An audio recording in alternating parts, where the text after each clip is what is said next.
Hello guys, मैं शुभनीत तिवारी फिर से स्वागत करता हूं आपका मैथमेटिक्स के लेक्चर 4 में। एंड गाइस, इस लेक्चर में हम बात करने वाले हैं सम फंक्शंस एंड देयर ग्राफ के बारे में।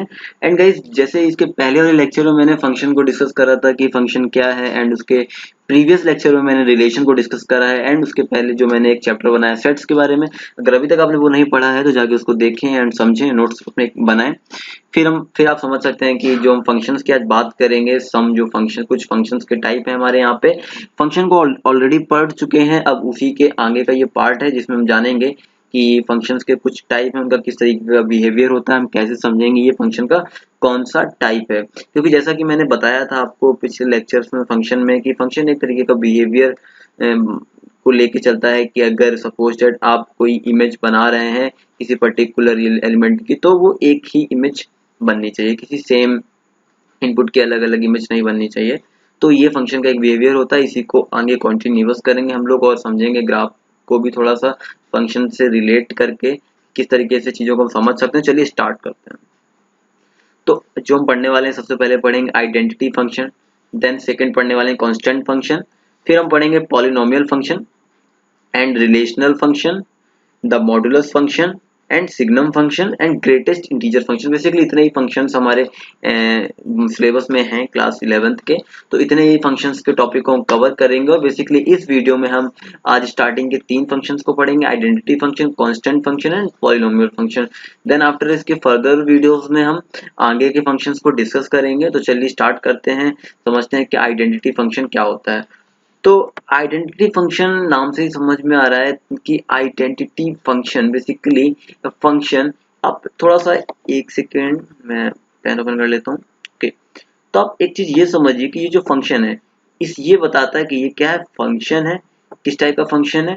आर टू आर टाइप का फंक्शन। आपको पता होना चाहिए आर टू आर क्या होता है, मैं पीछे बहुत बार डिस्कस कर चुका हूँ कि किस तरीके से समझेंगे। आर के अंदर हमारी कौन कौन सी वैल्यू, सारे बेसिकली नंबर आ जाते हैं हमारे रियल नंबर के अंदर, बेसिकली सारे नंबर आ जाते हैं। ओके, दो देयर आर टू टाइप्स और रेशनल और irrational. Okay guys, so this is defined by fx is equal to x। आपको इसी इक्वेशन पे फोकस करना है गाइस।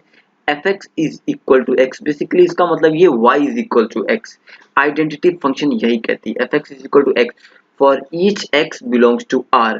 जब फंक्शन ही हमारा r से r है, r से r का मतलब क्या है समझिए, रेंज बेसिकली इसकी कहाँ तक है, r तक है। इसका डोमेन कहाँ से है, आर से। इसका जो आर से आर फंक्शन डोमेन इसका बेसिकली आर है और इसकी रेंज भी आर होनी चाहिए। ओके, तो सिंपल सी बात है, जब इसकी डोमेन आर है तो एक्स बिलोंग करेगा आर को और इवन हमारा वाई भी बिलोंग करेगा आर को। तो ये is called the identity function. Domain of F is equal to R and range F is equal to are.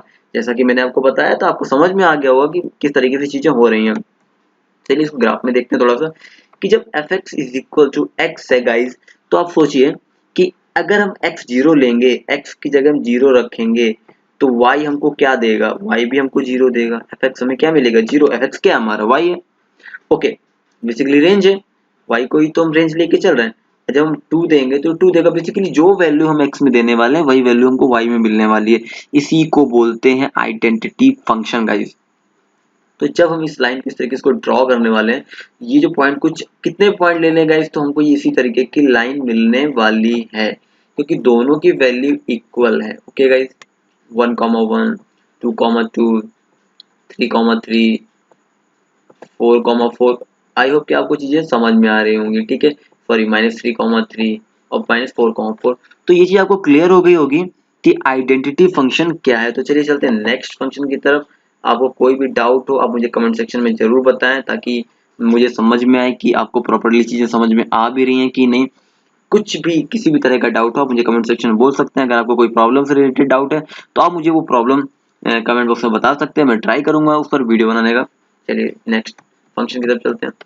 Next आपका कांस्टेंट फंक्शन। आप कांस्टेंट नाम से समझ गए होंगे कांस्टेंट फंक्शन है क्या। एक्चुअल में कांस्टेंट नाम से पता चल रहा है, कांस्टेंट बेसिकली फिक्स्ड, एक फिक्स्ड फंक्शन। ओके, ये समझते हैं the function R to R. ये बहुत इंपॉर्टेंट चीज है गाइस, ये हर जगह आपको देखने को मिलेगी। जब भी आप कोई क्वेश्चन देखते होंगे तब भी आपको ये समझ में आती होगी, लेकिन बहुत सारे बच्चों को ये चीज पता नहीं होती है कि आर टेंस टू आर है क्या। एक्चुअल में ये बताता है, जैसे कि मैंने पिछले बताया, ये हमें बताता है फंक्शन है आर से आर तक का, डोमेन आर है, रेंज भी इसकी क्या है, आर है basically. So guys is defined by F X is equal to C. यहाँ पे ये इक्वेशन बहुत इंपॉर्टेंट है, ये हर जगह आपको एक नई इक्वेशन देखने को मिलेगी। जैसे कि आइडेंटिटी फंक्शन में था F X is equal to X, यहाँ पे F X is equal to C है। तो X belongs to R and C is constant belongs to R. जो कॉन्स्टेंट होगा वही बिलोंग करेगा आर को ही, क्योंकि ये फंक्शन कहाँ से कहाँ तक है, आर से आर तक। तो इसकी बेसिकली जो रेंज होती है ना वो यही होती है, सी होती है guys. Okay, so is called a constant function. So domain is equal to basically r and range is equal to c। जैसा कि मैंने आपको अभी बताया था कि रेंज इसकी c होगी, क्योंकि ये क्या है, fx is equal to c है, y की वैल्यू क्या है यहाँ पे c है, और हर टाइम ये c ही रहने वाली है। आप देखिए जरा ग्राफ में, अगर इस ग्राफ के थ्रू समझें कि ये जो जिस तरीके की लाइन ड्रॉ हो रही है, कांस्टेंट लाइन है ये। अब हम वैल्यू चेंज करते जा रहे हैं, अगर हम 0 दे रहे हैं तब भी 3 है, 1 दे रहे हैं तब भी 3 है, 2 दे रहे हैं तब भी 3, 3 दे रहे हैं तब भी 3, 4 दे रहे हैं तब भी ये हमें जो y की वैल्यू मिल रही है वो 3 मिल रही है। इस तरीके से ये लाइन कांस्टेंट है गाइस। तो आई होप कि आपको ये भी समझ में आया होगा। अब आपको प्रॉब्लम नहीं होगी एग्जाम में लिखने के लिए। बहुत छोटी छोटी डेफिनेशन है लेकिन इनका मतलब बहुत ज्यादा है। किस तरीके का ये बिहेवियर शो कर रहे हैं, किस तरीके से हमें इसको एक्सप्रेस प्रेजेंट करना है कॉपी में एग्जाम के, किस तरीके से हमें क्वेश्चंस का सोल्यूशन लिखना है, ये आपको इसी तरीके से लिखना होगा। ग्राफ बनाने के वक्त आप अगर ग्राफिकली रिप्रेजेंटेशन करके चीजों को समझा रहे हैं ना, एक बार आप डेफिनेशन भी लिख रहे हैं और साथ में आप ग्राफ के थ्रू रिप्रेजेंट कर रहे हैं, तो कुछ उसका एक बहुत अच्छा बेनिफिट मिलेगा आपको। आपके मार्क्स अच्छे आपको एग्जामिनर देगा, वो नहीं सोचेगा, एक बार वो समझ जाएगा कि आपको चीजें समझ में आ गई हैं, आपको चीजें आती हैं। So the graph is the line parallel to x-axis. For example, fx is equal to 3 for each x belongs to R. Then its graph will be a line as shown in the figure. जैसा कि मैंने आपको भी समझाया। Okay guys, next guys जो अपना है polynomial function. Polynomial function आपको पता ही होगा, पॉलिनोमियल क्या होता है, बेसिकली इक्वेशन होती है। अच्छा, इस पॉलिनोमियल फंक्शन को समझते हैं थोड़ा सा कि पॉलिनोमियल फंक्शन क्या है। बेसिकली ये अब आप एक चीज ये समझिए कि पॉलिनोमियल फंक्शंस क्या है। पहले तो आप ये समझिए कि पॉलिनोमियल क्या है। अगर आपको पॉलिनोमियल नहीं पता है तो जाके अपनी बुक्स खोलिए, प्रीवियस बुक्स खोलिए, आपको 9th क्लास या 10th क्लास में समझ में आ जाएगा कि पॉलिनोमियल क्या होते हैं। तो चलिए स्टार्ट करते हैं, देखते हैं। A function r tends to r, इसमें भी सेम वही चीज कही गई, r tends to r is said to be polynomial function if for each x in r y is equal to fx। इस इक्वेशन को देखिए, y is equal to fx, but यहाँ पे fx क्या है, fx ये इक्वेशन है, a0 plus a1 plus एक चीज याद रखिएगा, जो हमारा पॉलिनोमियल बेसिकली बनता है वो कांस्टेंट और वेरिएबल को मिला के बनता है, उसे हम पॉलिनोमियल बोलते हैं गाइस। तो आप इस चीज को ध्यान से देखिए, ये पूरी पॉलिनोमियल इक्वेशन है हमारे पास। वो किसी तरीके की इक्वेशन दे सकते हैं हमें, क्वाड्रेटिक दे सकते हैं, कोई भी तरह की इक्वेशन हमें वो दे सकते हैं। ओके गाइस, तो जब इस तरह की इक्वेशन मिलेगी तो where n is a non negative integer, जो ये आप वैल्यूज देख रहे हैं ना, एंड a0 a1 a2 ये बिलोंग करने चाहिए r को, रेशनल रियल नंबर को बिलोंग करने चाहिए गाइस। a1 a0 ये सारे किसको बिलोंग करने चाहिए, r को बिलोंग करने चाहिए। और n जो क्या होगा, नॉन नेगेटिव होगा तुम्हारा। ये जो n की जो पावर आप देख रहे हैं ये नेगेटिव में नहीं होनी चाहिए कि हम ऐसे लग दें -2 -3, ऐसे नहीं जाएगी, ये पॉजिटिव ही जाएगी। 0 ले सकते हैं हम, 1 ले सकते हैं, ठीक है, 0 से लेके हम पॉजिटिव डायरेक्शन में ही जाएंगे। ओके गाइस, तो कुछ एग्जांपल्स देखो। The function defined by fx is equal to this equation and gx is equal to this equation are some examples. देखते हैं, X cube minus X square plus 2 हमारी fx की value है, gx की value ये। तो ये क्या है, ये कुछ एग्जांपल्स हैं जो हमारे पॉलिनोमियल इक्वेशंस के, पॉलिनोमियल फंक्शन के एग्जांपल हैं। तो इसको मैंने डायरेक्ट इसकी टेबल नहीं बनाई है गाइस, मैंने इसकी वैल्यू नहीं निकाली है। आई होप कि आपको वैल्यू निकालना अब तक आ गया होगा। मैंने इतने सारे लेक्चर्स में आपको बताया है ग्राफ में कैसे वैल्यू निकालते हैं। तो यहाँ पे हमने एक इक्वेशन ली, X square plus 3x plus 1, यहाँ पे इसका ग्राफ प्लॉट कर दिया। आपको बस वैल्यू देनी है, जब हम x की वैल्यू 1 देंगे तब fx की वैल्यू क्या आएगी, आपको पॉइंट लोकेट करना है। कुछ इस तरीके से पॉइंट टाइम मिलेंगे आपको गाइस। ओके गाइस, तो फिर ये मिला के इस तरीके का ये ग्राफ बन जाएगा। तो ऐसे ही मैंने डिफरेंट इक्वेशन के साथ में ये प्रोसेस अप्लाई करा, तो इस तरीके के कुछ हमको ग्राफ देखने को मिले हैं। जो ग्राफ मिला है पॉलिनोमियल फंक्शन का, कुछ इस तरीके से आने वाला है। तो आई होप कि आपको ये समझ में आया होगा कि ये ग्राफ किस तरीके से बन रहे हैं। ग्राफ बनाना मैंने पीछे ही बताया है, आप वीडियो को थोड़ा पॉज करके बैक करके देख सकते हैं कि ग्राफ में किस तरीके से बना रहा था। तो ये चीजें आपको क्लियर हो गई होंगी। तो पॉलिनोमियल फंक्शन भी हमारा यहाँ पे क्लियर हो गया। चलते हैं नेक्स्ट। तो guys define the function r tends to r। एक फंक्शन की बात कर रहे हैं यहाँ पे, r एग्जांपल है, इसके थ्रू कुछ एक क्वेश्चन सॉल्व करते हैं, फिर आपको चीजें और समझ में आ जाएंगी। r tends to r by y is equal to fx, और fx दिया गया है एक्स स्क्वायर और x बिलोंग कर रहा है r को। जो इक्वेशन दी गई गाइज हमको, ये इक्वेशन मैटर करती है। हमें इसकी टेबल भी बतानी है, डोमेन रेंज भी बताना है, ग्राफ भी बनाना है। तो सबसे पहले आप एक चीज देखिएगा कि जो x की वैल्यू हम क्या क्या लेने वाले हैं, यहाँ पे y की वैल्यू क्या क्या निकल के आने वाली है।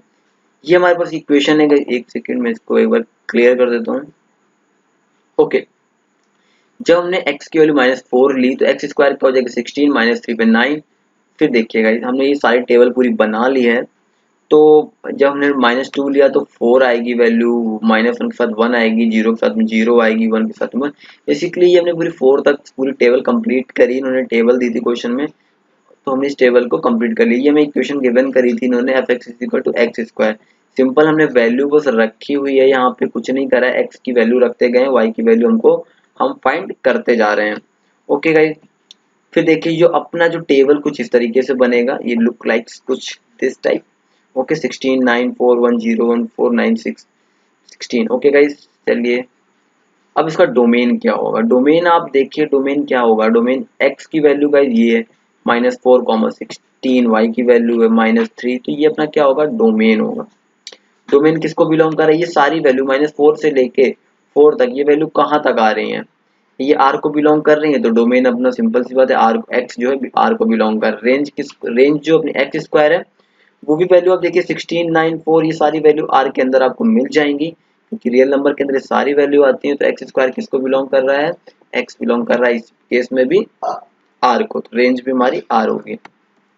अब जरा अगर इसका ग्राफ देखेंगे तो ग्राफ इस तरीके से बनने वाला है। अगर -4 और 16 पॉइंट को देखें तो यहाँ पे अपना पॉइंट आएगा -4, 16 एंड गाइस -3, 9 यहाँ पॉइंट आएगा, -2, 4 यहाँ, -1, 1, 0 यहाँ पॉइंट आने वाला है, और ये 1, 1 कुछ इस जगह पॉइंट आएगा, और ये अपना रहेगा 2, 4, ये पॉइंट रहेगा अपना 3, 9, ये रहेगा अपना 4, 16 गाइस।